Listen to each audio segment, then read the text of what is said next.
Un movimiento gigantesco para la reconstrucción y la recuperación se está desarrollando vigorosamente en todo el país. Con el impulso de un torrente y la fuerza de un maremoto, estamos luchando valientemente para construir una nueva Camboya en la que el pueblo se ha convertido en el amo. Los Khmeres Rojos, poder y terror.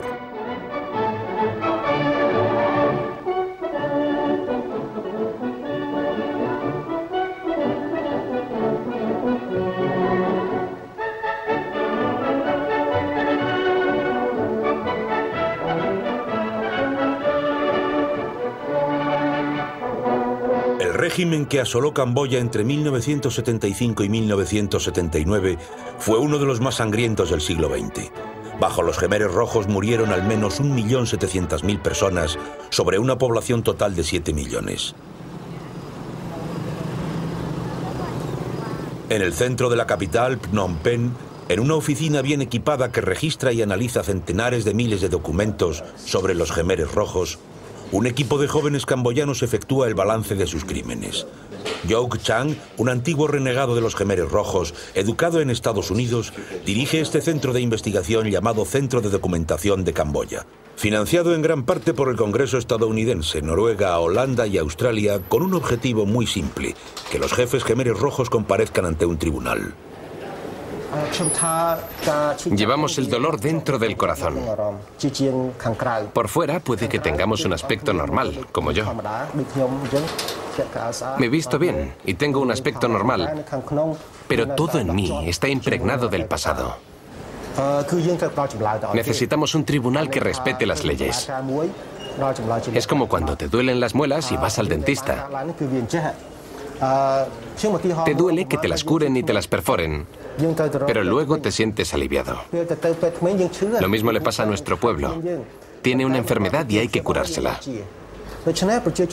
Y la cura será dolorosa. Pero necesitamos un tribunal. El hecho de tener un tribunal que nos diga por qué murieron nuestros padres y nuestros hermanos nos aliviará. Ya no tendremos pesadillas. Ya no tendremos pesadillas.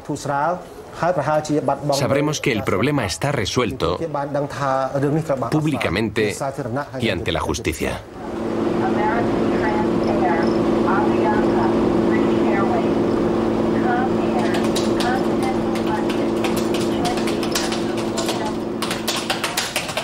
Un cierto número de expertos occidentales también ha consagrado su vida al estudio del fenómeno Khmer Rojo. David Chandler, que vive en Washington, es uno de los mejores especialistas en el tema. Su biografía de Pol Pot sigue siendo un libro de referencia sobre uno de los mayores criminales de la historia. Creo que fue el príncipe Norodom Sihanouk quien acuñó el término Khmer Rouge o Khmer Rojo por varias razones. Una de ellas fue evitar ofender a sus amigos comunistas de China y Vietnam y sugerir que se trataba de un auténtico partido comunista, que por supuesto lo era, operando bajo auspicios extranjeros, lo que también era cierto, en lugar de implicar que se trataba de un grupo de dementes autónomos que se oponían a su benevolente régimen de forma irracional. Otra razón por la que le gustaba el término era que le permitía convertir la política de Camboya en una especie de sistema tricolor, rojo, azul y blanco, con los rojos a la izquierda, los azules conservadores a la derecha y los blancos, el propio Sihanouk, el Khmer neutral, en el medio, como árbitros de las disputas entre facciones extremistas de Camboya. Y pensaba que ese era su papel político.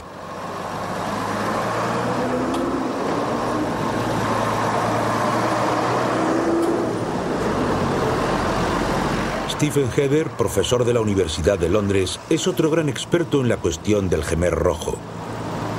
Habla camboyano con fluidez y sus investigaciones sobre los archivos sientan cátedra. Nos cuesta recordar que a finales del periodo colonial y principios del periodo poscolonial, Camboya era una pequeña y prometedora democracia del sudeste asiático. E irónicamente, cuesta recordar cómo ninguneó Sihanouk a la oposición, sobre todo entre 1955 y 1959, con el apoyo de Estados Unidos. Eso incluía a la oposición democrática, a la oposición comunista y a la oposición republicana. En 1963, todos los viejos elementos opositores serios que no habían sido absorbidos por Sihanouk recurrieron a la revuelta armada. La lucha armada de los Jemeres Rojos no se inició hasta 1968, cuando atacaron una oficina del gobierno en una aldea con unos medios ridículos. Por decisión del partido, se planeó un levantamiento armado el 17 de enero de 1968 en la región noroeste. Ese día, un contingente de 16 personas atacó el ayuntamiento de Beit Ayam Batan Bang a las 9 de la mañana y capturó más de 10 rifles. Esa decisión, tomada por el Partido Comunista Camboyano, el PCC, se conmemoró más tarde como el nacimiento del Ejército Revolucionario. Después se produjeron otros levantamientos armados en las regiones del sur, oeste, este, norte y nordeste. Con las manos vacías, las masas capturaron muchas armas de tropas y policías títeres, luchando inteligente y valientemente contra el enemigo. Las llamas de la guerra del pueblo se propagaron por todo el país. Desde ese instante, Pol Pot y sus amigos dirigieron la lucha armada desde su base clandestina situada en el nordeste del país, cerca de la frontera vietnamita. Poco numerosos y mal equipados tuvieron que escapar del ejército gubernamental mandado por el príncipe Sihanouk. Pol Pot era como muchos de los dirigentes a los que las circunstancias alzan al poder. Un hombre mucho más mediocre de lo que se pensaba. Y se rodeó de personas igual de mediocres que él.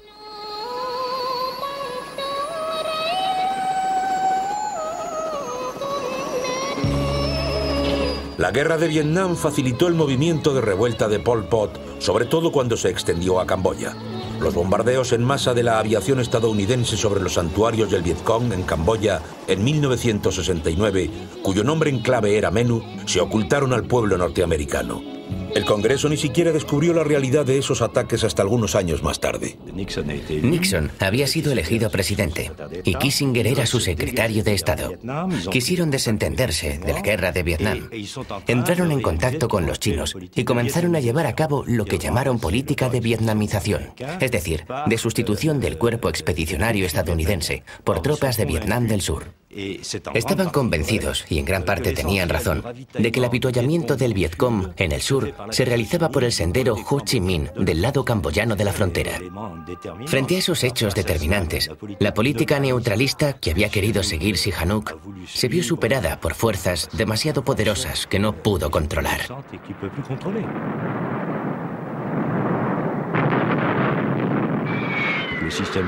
El sistema de Sihanouk era muy conservador y se apoyaba sobre una tradición agrícola de semidivinidad del rey dios camboyano.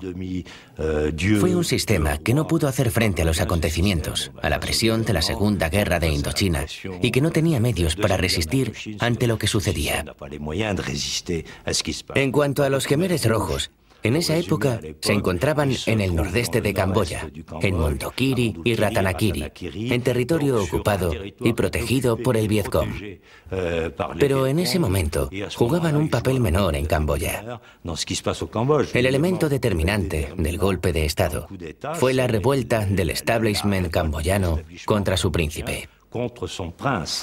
El jefe de Estado fue depuesto el 18 de marzo de 1970 tras un golpe de Estado perpetrado por el general Lon Nol, comandante del ejército, y el príncipe Sisowat Sirik Matak, primo de Sihanouk.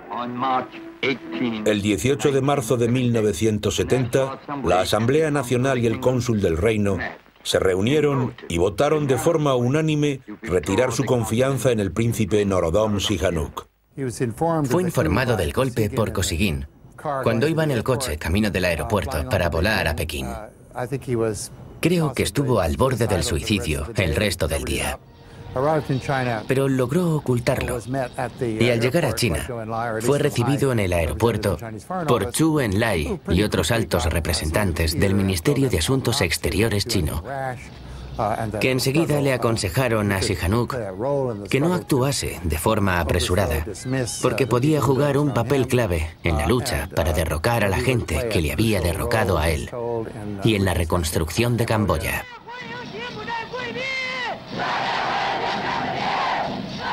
Finalmente, su amigo Zhou Enlai, primer ministro chino, le animó a luchar y le instaló en la antigua residencia de la Embajada de Francia en Pekín. Dicen que soy prisionero de los chinos. Pero la cárcel no está nada mal. Ya la ven, esta es mi prisión. Estoy muy contento de encontrarme en China, que siempre he considerado mi segunda patria.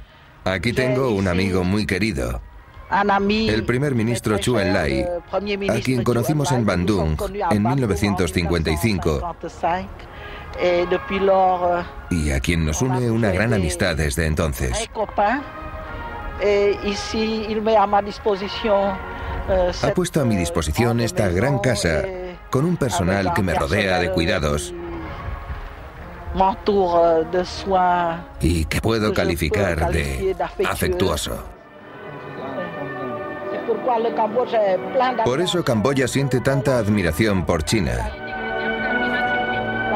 China es uno de los mayores países del mundo y Camboya es una nación pequeña, pero nuestras relaciones se basan en la igualdad. El príncipe Sihanouk y Zhou Enlai reflexionaron sobre la posibilidad de una revancha contra los traidores de Phnom Penh. China ofreció ayuda material y también Corea del Norte y Vietnam del Norte. Tras llegar a Pekín, declaró que iba a crear un frente nacional para que la gente acudiera a la selva y se uniese a la resistencia. Y dijo que quienes le habían derrocado serían juzgados por un tribunal popular o su equivalente. En 1970 comenzó la Guerra Civil de Camboya. El ejército de Lon Nol, ayudado financiera y militarmente por Estados Unidos, combatió contra los Khmeres rojos apoyados por China y los comunistas vietnamitas. La guerra fratricida duró más de 4 años y costó la vida a al menos 600.000 personas. Ahora hablemos de Camboya. Camboya es la doctrina Nixon en su estado más puro. Porque lo que estamos haciendo en Camboya es ayudar a los camboyanos a ayudarse a sí mismos.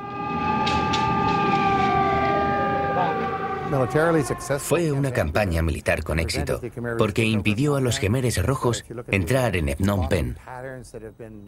Si nos fijamos en las pautas que siguieron los bombardeos que aparecen en algunos libros, fue un anillo de fuego que rodeó la ciudad, aplastando las posiciones del Khmer rojo y matando a miles de personas. Fue un gran éxito militar que hizo mucho daño psicológico al pueblo camboyano. Las víctimas civiles no fueron tantas como algunos sugirieron, porque miles de personas abandonaron las zonas bombardeadas hacia Phnom Penh, donde vivieron en unas condiciones terribles, pero sobrevivieron. Fue un incidente muy grave de la política de Estados Unidos y una fase muy fea de la larga guerra de Indochina.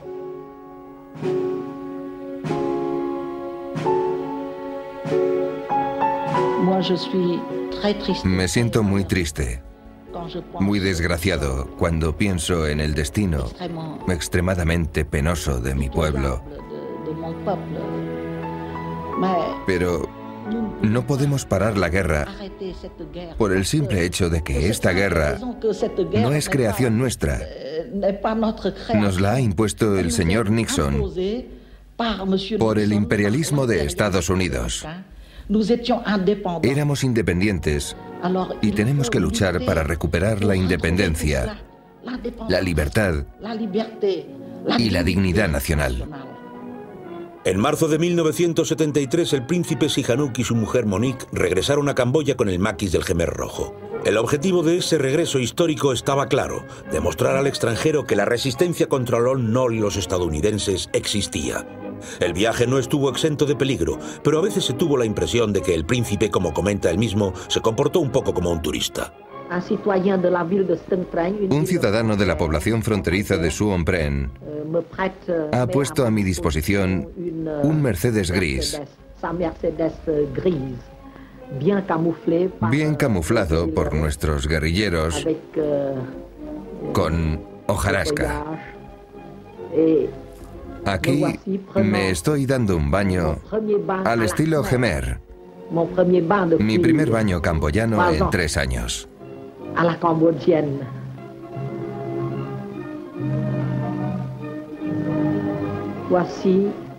Esto es un momento de reposo En mitad del camino en el que trabajo, hablo de mi país con mis colaboradores, con el señor Ian Sari, enviado especial de la Resistencia Interior, y mi mujer toma notas en un cuadernito. La decisión de permitir a Sihanouk una breve visita de regreso formó parte de su intento de jugar la carta nacionalista contra los vietnamitas, para fortalecer el apoyo camboyano no comunista. Al mismo tiempo, en el campo se estaba implantando el cooperativismo, que se consideraba una forma de destruir el feudalismo y por lo tanto perjudicaba el potencial regreso político de Sihanouk. Aquí vemos al señor Khieu Samphan en cordial conversación conmigo, lo que demuestra que está vivo. Y aquí estoy de nuevo con Hunim y los líderes del Ejército Popular. Los nombres de los verdaderos jefes Khmeres rojos como Pol Pot o Nuon Chea nunca se revelaban.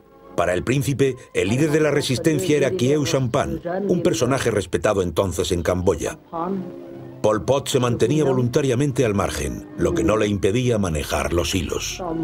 Los fotógrafos del Ejército Popular nos han pedido al señor Khieu Samphan, al señor Hunim y a mí que posemos juntos para una foto de recuerdo. Es mi carácter desde mi infancia.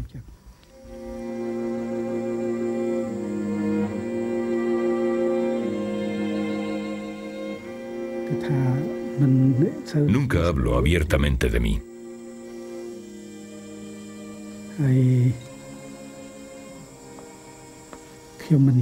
Un escritor, Jacques Vergès, escribió cuando me conoció hace 20 o 30 años que le parecí un joven educado, discreto y sonriente. Nunca quise parecer un líder. Mis amigos me preguntan por mi pasado. Les digo que primero trabajé mucho y luego el azar jugó un gran papel.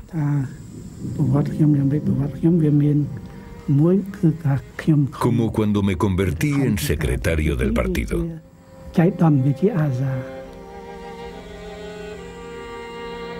Como no había nadie más, me nombraron a mí.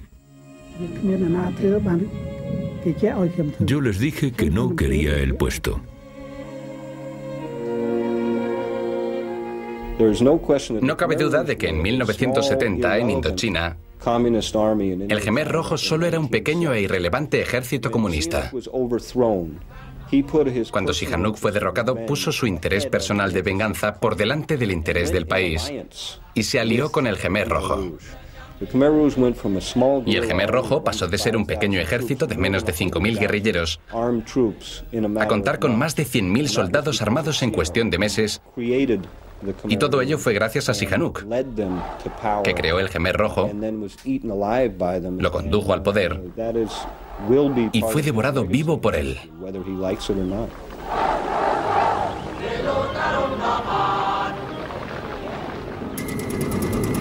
La carretera de Tak Mau, a 10 kilómetros de Phnom Penh. Acompañados por el periodista Jean-Claude Pomoty, tenemos cita con el primer ministro Hun Sen, el hombre fuerte del actual régimen. En 1970, como muchos jóvenes todavía en el instituto, Hun Sen se unió al maquis para luchar contra el despreciado régimen del pro-norteamericano Lon Nol.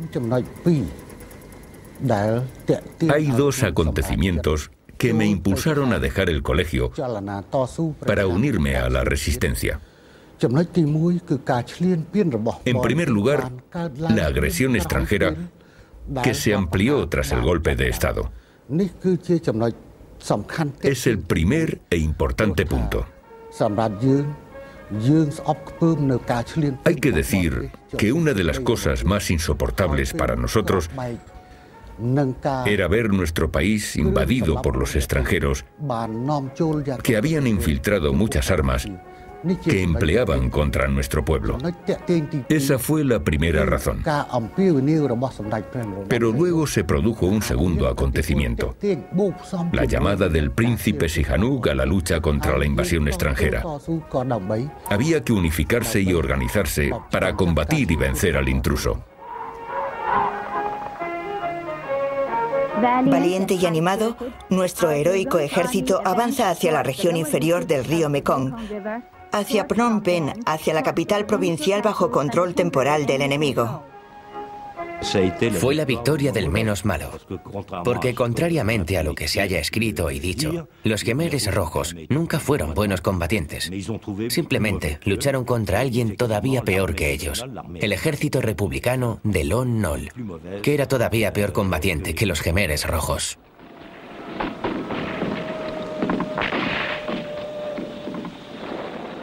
Lon Nol y Sirik Matak tuvieron que traicionarme para alzarse con el poder en Camboya y se aliaron con Estados Unidos. Cuando Estados Unidos les abandonó, Lon Nol y su mujer se fueron a Norteamérica con mucho dinero y el resultado fue que el Khmer rojo se hizo con el poder en Phnom Penh. E Indochina entera se perdió para Estados Unidos y el mundo libre y se hizo comunista. Fue el resultado de la locura de la política del presidente Nixon y de Kissinger. Ellos no estaban locos, pero su política fue una locura. El 7 de abril de 1975 los Khmeres rojos entraron en Phnom Penh. Al principio los habitantes de la ciudad y los refugiados les recibieron con auténtico entusiasmo. El escritor François Bissot, que estaba allí, lo recuerda. Los Khmeres rojos fueron recibidos en las calles con una especie de alivio, porque significaba el fin de la guerra, de los combates, de las bombas. Hacía varios meses que todos los días caía un centenar de bombas en la ciudad. La esperanza de los habitantes de Phnom Penh y de todos los camboyanos era que significase el fin de la guerra.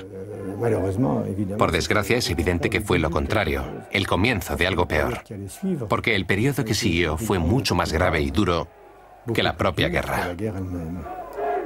Gilles Beauvoir, en aquella época periodista cooperante de France Inter, también asistió a la victoria de los Khmeres rojos. Se habla mucho de los hombres y mujeres de la selva. Eran casi una caricatura periodística. Descubrieron la ciudad.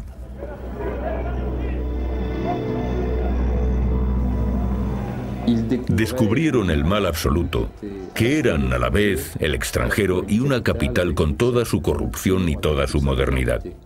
Esos jóvenes de 15 años vestidos de negro descubrieron una ciudad en la que iban a hacer reinar la ley con una especie de inocencia que hoy percibo como muy inquietante.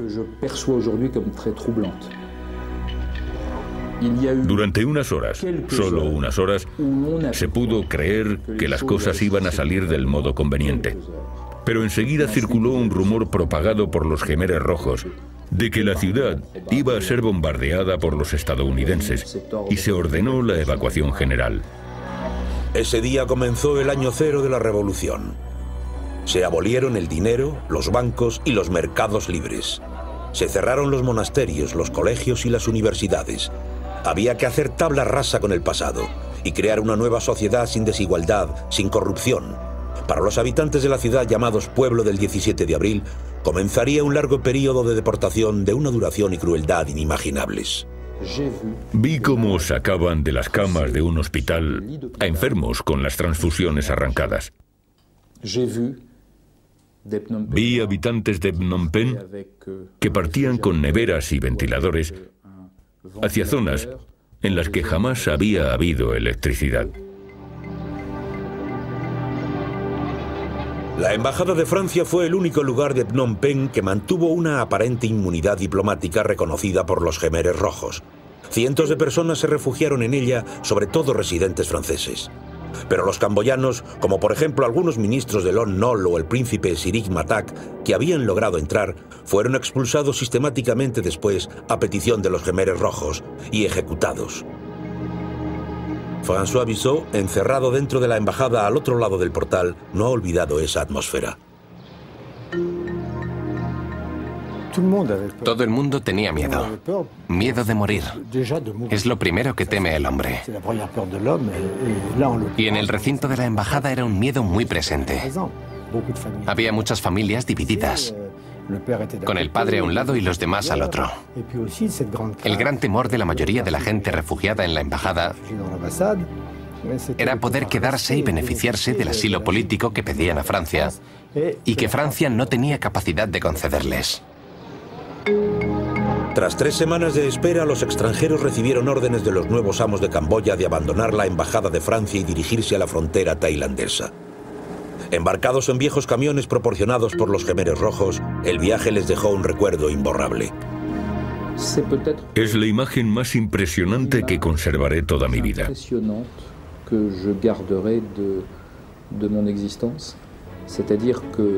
Atravesamos Phnom Penh muy temprano. La ciudad, la noción de ciudad ya no existía. Las puertas y las ventanas estaban abiertas. Me acuerdo de los edificios donde vivían conocidos que ya no se sabía dónde estaban. No vimos a más de 10 o 15 personas al cruzar una ciudad con 2 millones de habitantes. A veces se veía un gato o un paquete de billetes de la antigua moneda local que ya no valía nada.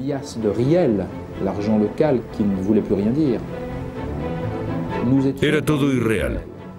Esa gente había sumergido a la capital de Camboya en la irrealidad. En 3 semanas, una de las grandes capitales de Asia se había transformado en un espacio fantasmagórico.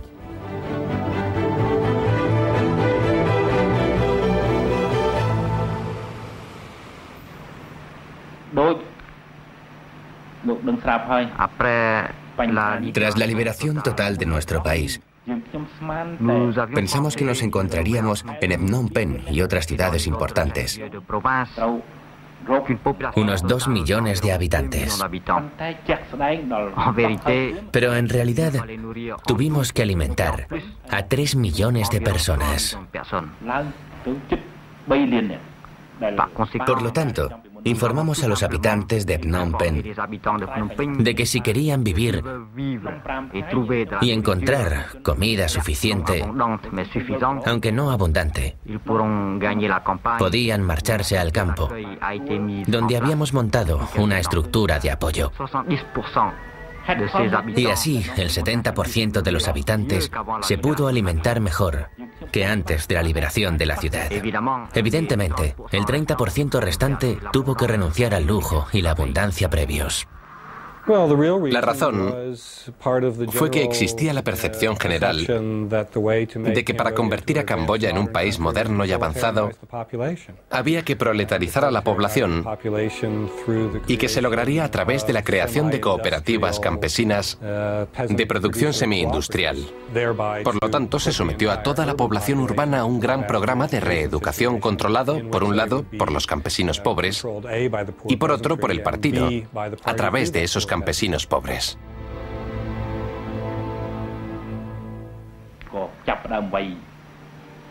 En segundo lugar, la evacuación de Phnom Penh tuvo por objetivo desactivar cualquier plan de sabotaje o asesinato y cualquier complot.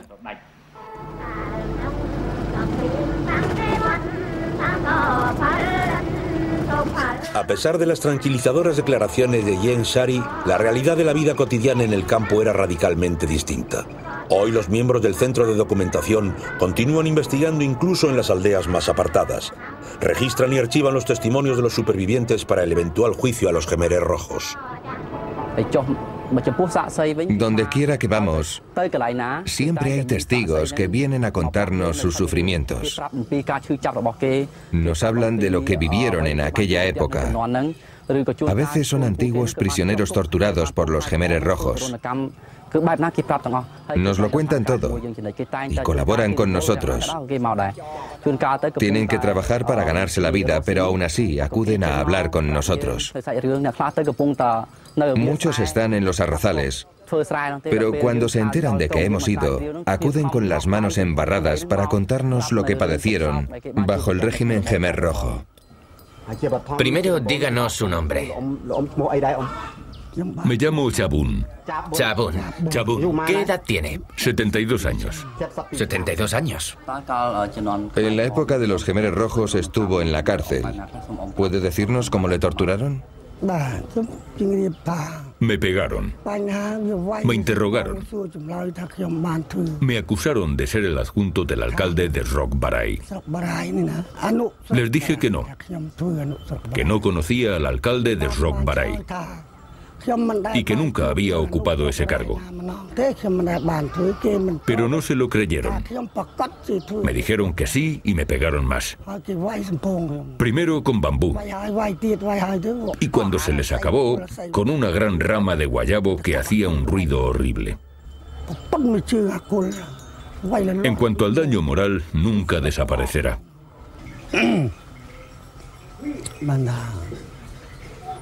Nunca olvidaré lo que me hicieron.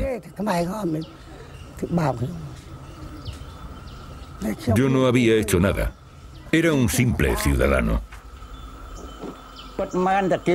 A mí nunca me pegaron, pero vi lo que les hicieron a otros. Los ataban. Y a los que llamaban los ABCDE, los mataban. Los ataban de pies y manos antes de matarles. Yo no lo veía, no sé dónde les mataban, pero sé que les mataban porque las cuerdas y las cadenas volvían vacías. La gente desaparecía y a los que tenían que morir solos les dejaban morirse de hambre y sed allí mismo y luego se les arrastraba a las fosas.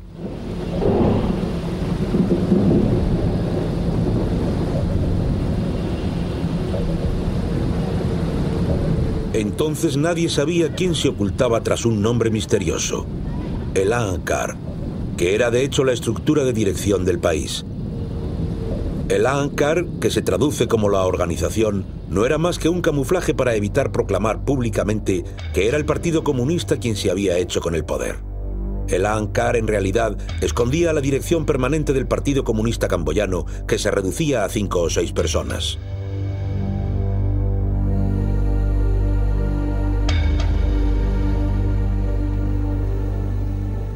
Pol Pot era el responsable. Era el número 1 de Camboya. Nuon Chea era el número 2. Y Ieng Sary el número 3. So Pin el número 4. Y yo el número 5. Nuon Chea, secretario general adjunto del Partido Comunista Camboyano, responsable de la ideología, era la persona más secretista y misteriosa de la banda. Khieu Samphan, portavoz de Pol Pot, la cara sonriente del régimen, representaba a menudo a la Kampuchea democrática en el exterior. Son Sen, ministro de Defensa y de Seguridad Nacional, era el responsable del Tol Sleng, el centro de tortura y exterminación de Phnom Penh. Ieng Sary, ministro de Asuntos Exteriores y cuñado de Pol Pot, hoy finge que no estaba al corriente de las masacres cometidas por los Khmeres rojos. Ta Mok, el jefe militar y político de la región del sudoeste, apodado el Carnicero, fue tal vez el miembro más brutal del Ankar. Nuestro adorado camarada Pol Pot ha venido para asistir a la ceremonia de inauguración de un embalse. Pol Pot hizo cosas buenas y malas entre 1975 y 1978 y los años que siguieron. Y los actos de Pol Pot, fueran buenos o malos, son un problema que los camboyanos tendrán que examinar a su debido tiempo. Algún día podrán expresar su punto de vista y su cólera a este respecto.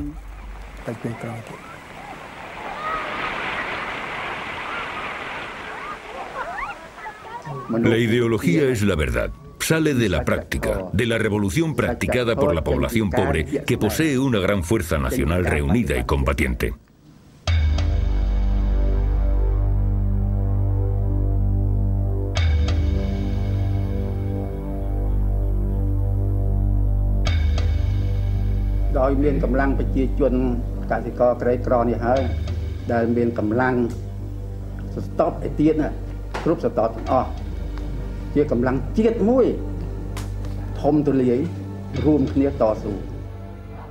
Quien posee el arroz, lo posee todo, decía el lema de los Jemeres Rojos. Como en el tiempo del imperio de Angkor, el país entero se organizó en torno a la recolección del arroz. El sueño de la organización, del Angkar, era producir 3 toneladas de arroz por hectárea, en lugar de una sola. Una ambición delirante. La población sufrió un severo racionamiento. Tenían que contentarse con un triste caldo de arroz diario, a veces mezclado con alguna verdura. Cientos de miles de camboyanos murieron de hambre porque el Angkar destinaba el arroz a la exportación. La importancia que se le daba al arroz reflejaba el origen chino y vietnamita de su formación ideológica. Creían que el primer paso hacia el camino de la industrialización era crear un excedente agrícola y que a partir de ahí se tendría todo lo demás. Y se fijaron un objetivo fantasioso totalmente inalcanzable que ninguna cooperativa cumplió jamás. Y les volvió paranoicos. La política no podía estar equivocada. Tenía que ser un sabotaje de los mandos locales. Y para solucionarlo, sustituían a los mandos locales malos por otros buenos. Y por supuesto, cuando reemplazaban los mandos locales por otros nuevos, las cosas empeoraban aún más.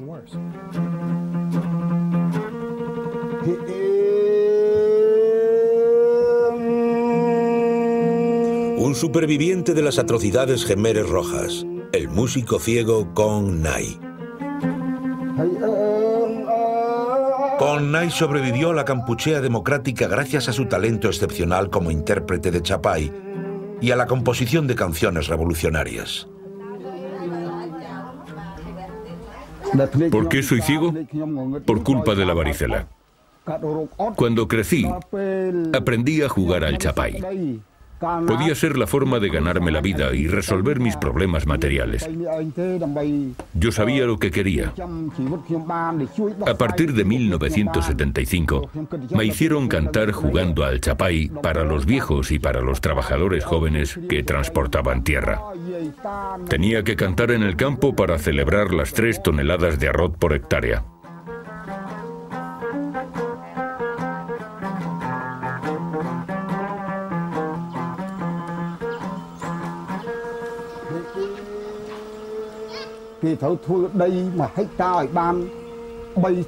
Tenía que cantar que el antiguo régimen era un régimen feudal.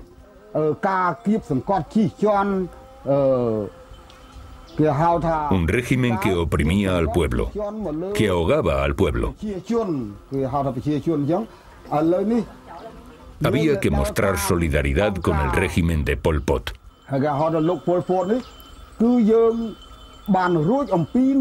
Había que manifestar alegría por haber salido de un régimen imperialista y feudal.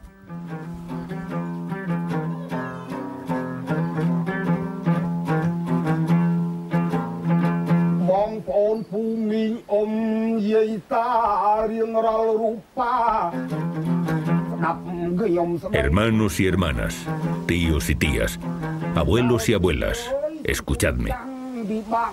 En la sociedad antigua la situación era muy difícil. Nos oprimían. Y los hombres y las mujeres sufrían mucha presión. En la sociedad imperialista y feudal, como sabéis, había castigos y multas. La sociedad de hoy ayuda a resolver los problemas del pueblo jemer.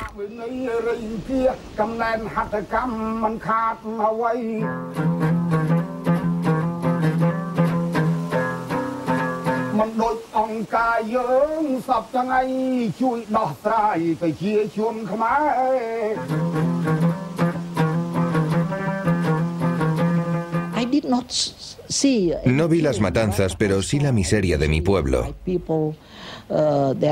No había libertad, había trabajos forzados, etc. Intenté reblandecer el régimen, pero los Jemeres Rojos no me hicieron caso. Así que en 1976 abdiqué y me pusieron bajo arresto domiciliario.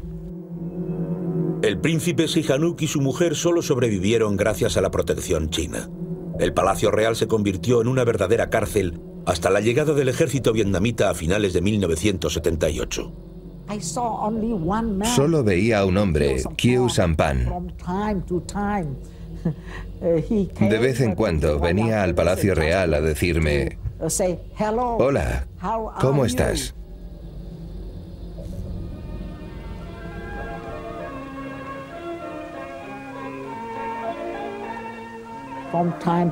Y a veces me acompañaba al campo para visitar las obras de irrigación de mi pueblo.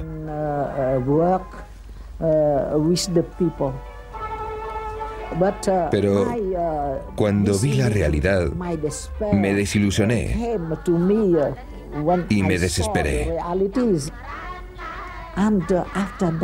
Y los refugiados me contaban que después de mis visitas, los Jemeres Rojos castigaban y asesinaban a los que habían gritado: ¡Viva el rey! Estar a mi favor se castigaba con la muerte. No había imaginado que pudieran ser tan crueles e inhumanos.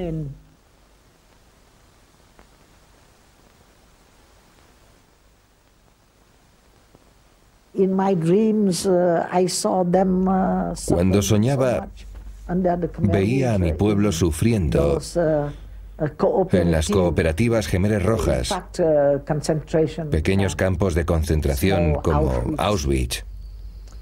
Fue horrible. 5 de mis hijos y 14 de mis nietos fueron enviados a esas cooperativas. Los exterminaron a todos. En estos días tan duros, los líderes del Estado están constantemente con el pueblo. Chin Sampai, presidente del Presidium de Estado, visita a los obreros ferroviarios para restaurar el transporte y la comunicación lo antes posible.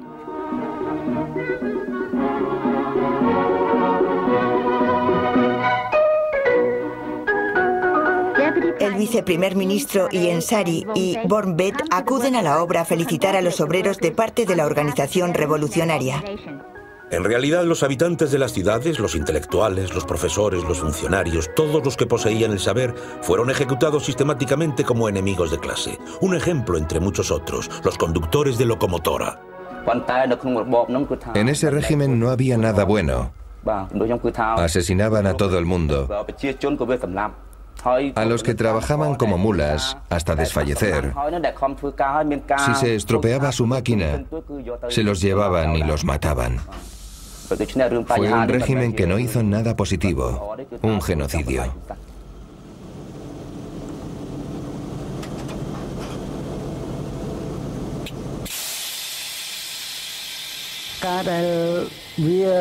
Los Jemeres Rojos querían aprender la técnica del ferrocarril. Creían que la tecnología de la locomotora era muy sencilla, pero no sabían nada de locomotoras. Y pedían a los ingenieros que les enseñasen. El ingeniero les dibujaba una dinamo y luego le acusaban de no haberles querido enseñar. Decían que lo hacía deliberadamente porque no quería enseñarles.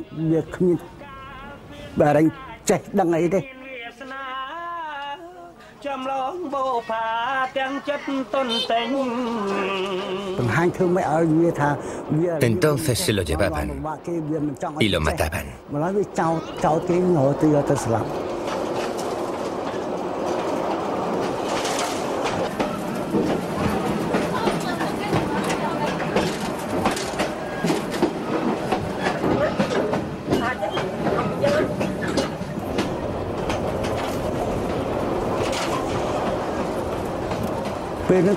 Había que ser sordomudo, no ver nada, no pensar en tu mujer y tus hijos, no pensar más que en ti mismo hasta que te matasen y cumplir al pie de la letra todo lo que te ordenaban.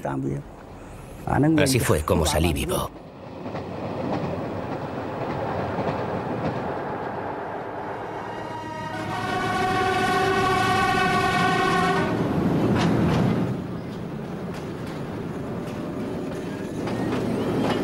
Las purgas, las depuraciones organizadas por el ANCAR, se intensificaron cuando el régimen estaba a punto de sucumbir. Muchos de los mandos de los Jemeres Rojos fueron acusados de contrarrevolucionarios, de traidores, de agentes extranjeros.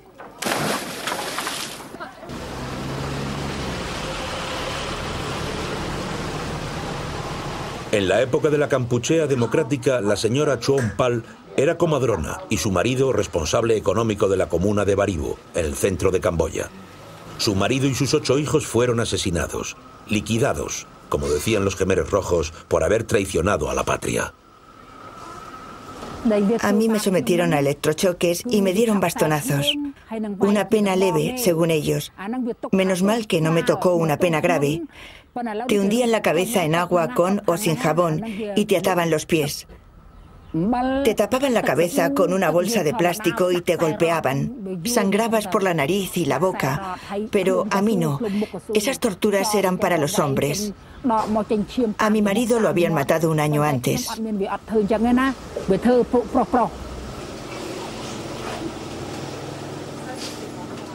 A mis hijos no los mataron delante de mí, excepto a los 2 que estaban conmigo en la cárcel. Les hicieron respirar agua hasta que sangraron por los ojos, la nariz y los genitales. Pero a mis otros 6 hijos no sé dónde los mataron. Me dijeron que los habían enviado a estudiar fuera. ¿Sabía usted por qué la habían detenido? No me dijeron nada. Nunca lo supe. Me llamaban traidora. Traidora, solo eso.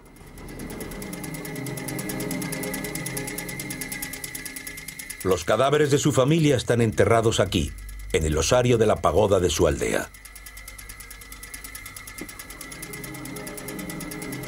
Durante los años Jemeres Rojos, las pagodas o wats a menudo se transformaron en centros de interrogatorio, tortura y exterminio.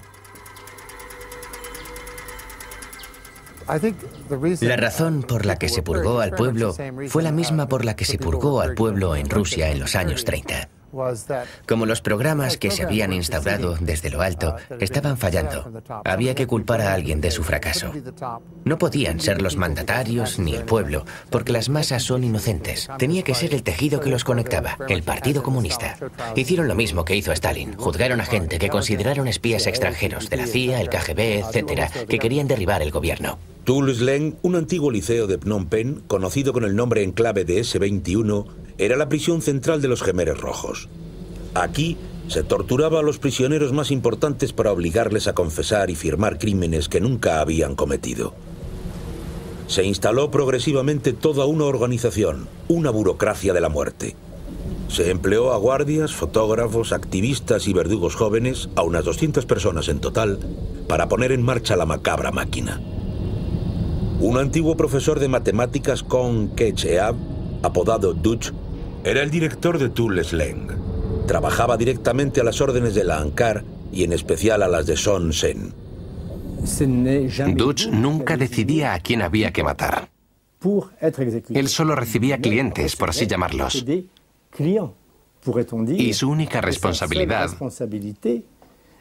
era redactar un dossier sobre la gente a la que iban a ejecutar. Le eligieron por sus dotes organizativas, como gestor, encargado de la alimentación de los guardias, la evacuación de los desechos o el aparcamiento de los camiones. A Dutch le nombraron director de Tul Sleng con ese fin, y fue un director muy apreciado.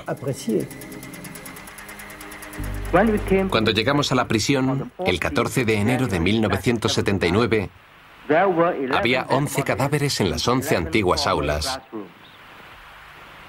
y un cadáver en el patio.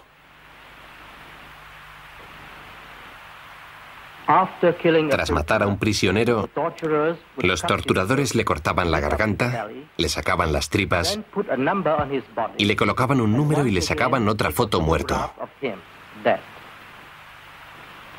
¿Para qué lo hacían? Encontramos a estos niños en el edificio de la oficina. Estaban paralizados por el hambre y el miedo. ¿Quiénes son sus padres? ¿Y dónde están? En cuanto a las masacres, ¿acaso Pol Pot ha hablado? ¿Les ha planteado la pregunta a los demás?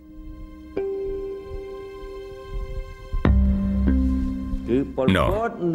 Fue algo que se hizo entre Pol Pot y el director de la prisión. Solo entre ellos dos.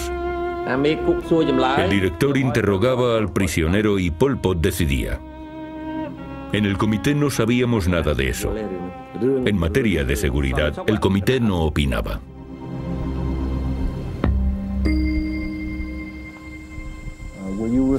¿Fue usted responsable de Tuol Sleng y de verdad cree que esos 16.000 hombres, mujeres y niños eran agentes de gobiernos extranjeros? Solo tengo que decir que yo trabajaba en la cumbre. No tomaba decisiones más que sobre la gente importante. No me ocupaba de la base.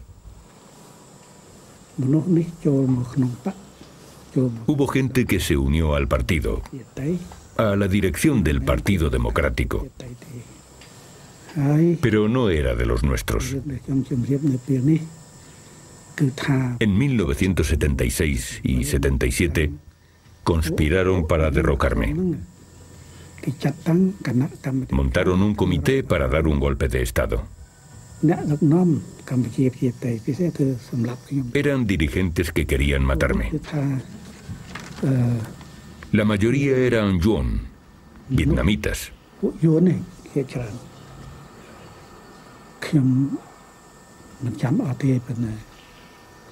No me acuerdo de todos, pero tengo un documento sobre uno de ellos. Uno de los autores.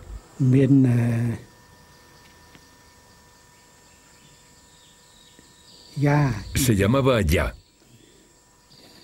Ya Neisaram. Y era agente vietnamita desde 1946. Ese Ya del que hablaba Pol Pot era el nombre en clave de Nei Saran, su amigo desde los años 60. Tras 10 días encarcelado en Tuol, Nei Saram escribió que le habían torturado para que confesase crímenes imaginarios. En una de las páginas de su confesión, Dutch subrayó una frase y escribió con tinta roja en el margen: "No se debe escribir este tipo de cosas. No tienes derecho a quejarte a la ANCAR".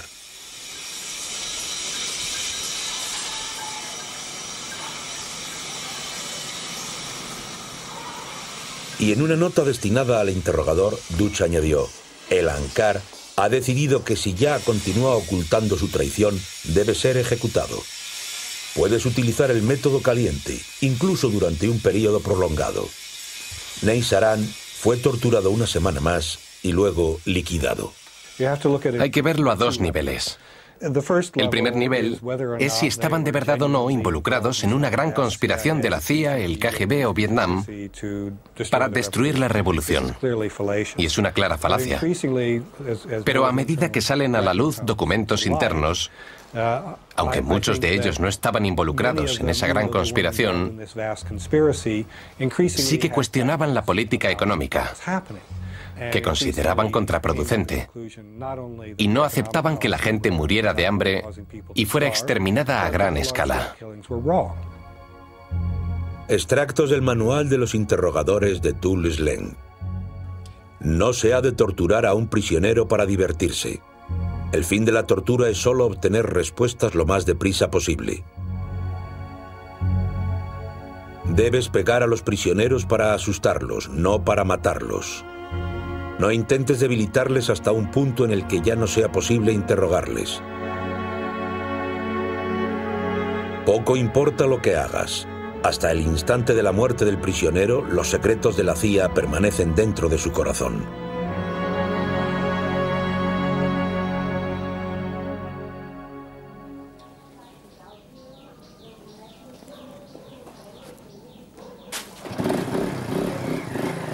A la edad de 15 años, Nem En, un soldado campesino del Khmer Rojo muy apreciado por sus jefes, fue enviado a China, a Shanghái, para aprender el oficio de fotógrafo. Tras asistir a varios cursos durante unos meses, regresó a Phnom Penh y se convirtió en el principal fotógrafo de Tuol Sleng. Hoy ha olvidado su antiguo oficio y se gana la vida vendiendo mantelerías. Primero nos enseñaban a medir, a aprender la importancia de la luz, a utilizar la velocidad, a elegir un buen ángulo, a sujetar el aparato sin temblar y a encuadrar bien. La técnica de la fotografía exige mucho tiempo y dedicación, y hay que tener el pulso muy firme.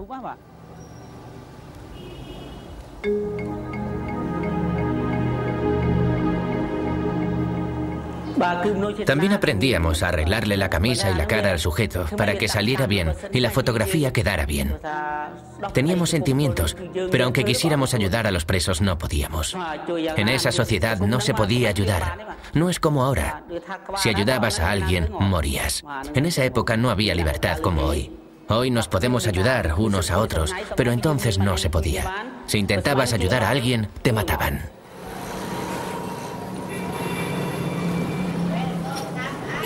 En Tuol Sleng había mucho trabajo. 6 fotógrafos en total. A uno lo liquidaron por ayudar a un preso. Fue acusado de sabotaje. La mayoría de los presos no estaban en mal estado. Es decir, una vez arrestados, enseguida les fotografiaban. Todavía no les habían pegado. Solo les torturaban después de la foto. Y también les sacaban fotos muertos. Tras torturarles cuando estaban muertos, les fotografiaban. Se sacaban todas esas fotos para enseñarlas después. Me pedían que fotografiase a alguien aunque estuviera torturado o incluso muerto. Se le sacaban fotos para apuntar el nombre del preso en una lista. Hoy este lugar de tortura se ha convertido en museo permanente del genocidio Khmer. En las paredes cuelgan las fotos de los desaparecidos, entre 15 y 20.000 personas, hombres, mujeres y niños.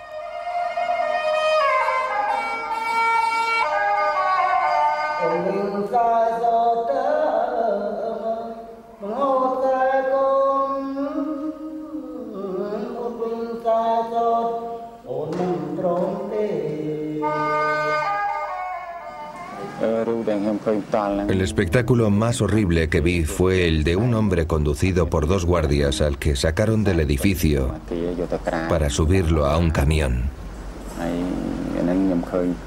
Cuando le vi al principio pensé que estaba muerto, pero no, solamente no podía andar. Y le habían atado las manos y los pies para transportarle como un animal. Van Nhat es uno de los 7 supervivientes de Tuol Sleng. Debe su supervivencia a su talento como pintor, porque Duch le pidió que realizase retratos de Pol Pot. Tras la caída del régimen Khmer Rojo, Nhat comenzó a pintar lo que había pasado en el campamento S-21 para que el mundo nunca lo olvidase.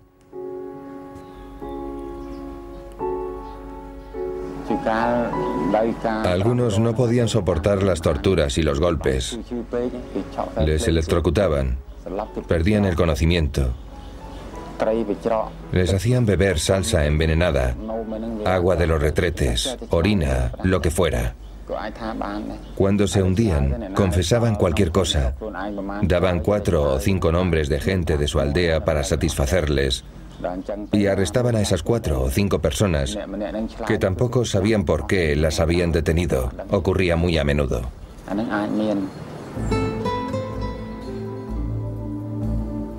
Ahora Van Nhat y su familia son dueños de un restaurante en Phnom Penh. Pero el antiguo pintor de Tuol Sleng sigue atormentado por los recuerdos. 25 años después todavía no sabe por qué le arrestaron y le encarcelaron allí.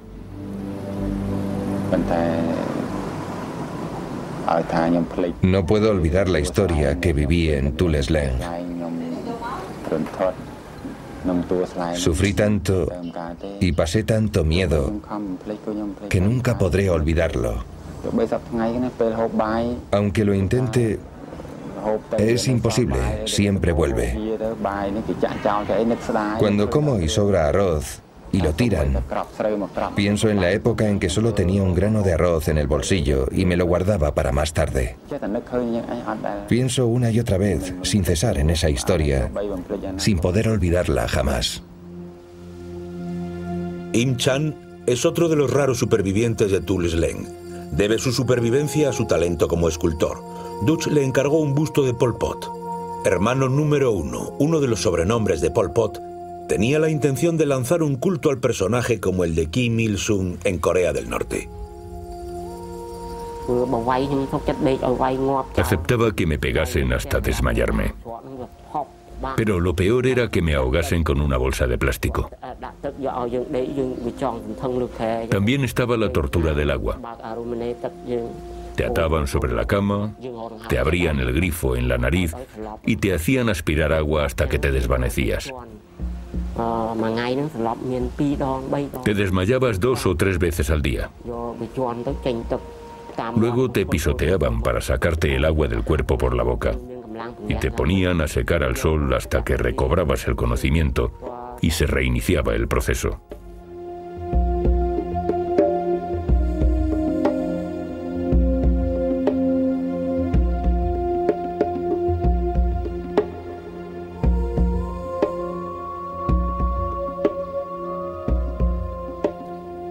Chung Ek, a una veintena de kilómetros de Phnom Penh, es el osario donde acababan casi todos los presos de Tu Leng.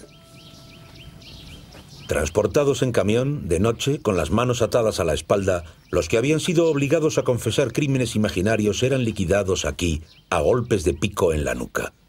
Al igual que S-21, ahora Chung Ek es un museo nacional de la memoria. Si se estudia el proceso de purga a lo largo del tiempo, queda claro que habían llegado a la conclusión, o habían tomado la decisión, consciente o inconscientemente, de que había que destruir o reemplazar toda la estructura del partido, a excepción de ellos mismos. Pero no fueron capaces de mantener el ritmo de destrucción y no pudieron reemplazar a toda la gente que habían eliminado. Y al final se quedaron sin nadie, no solo en el partido, sino también en el ejército. Por eso resultaron una presa tan fácil para los vietnamitas. Los vietnamitas los arrasaron.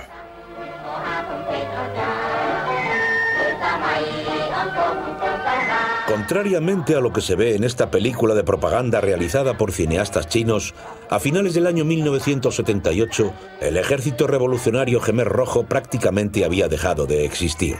De un lado, bellas imágenes falsas; de otro, la realidad de un país totalmente siniestrado a causa de la política y la locura impuestas por Pol Pot y los miembros del Comité Permanente del Partido Comunista.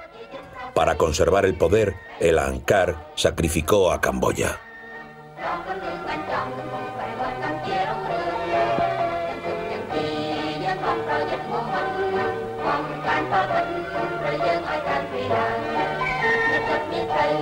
subscribe cho kênh Ghiền Mì Gõ để không bỏ lỡ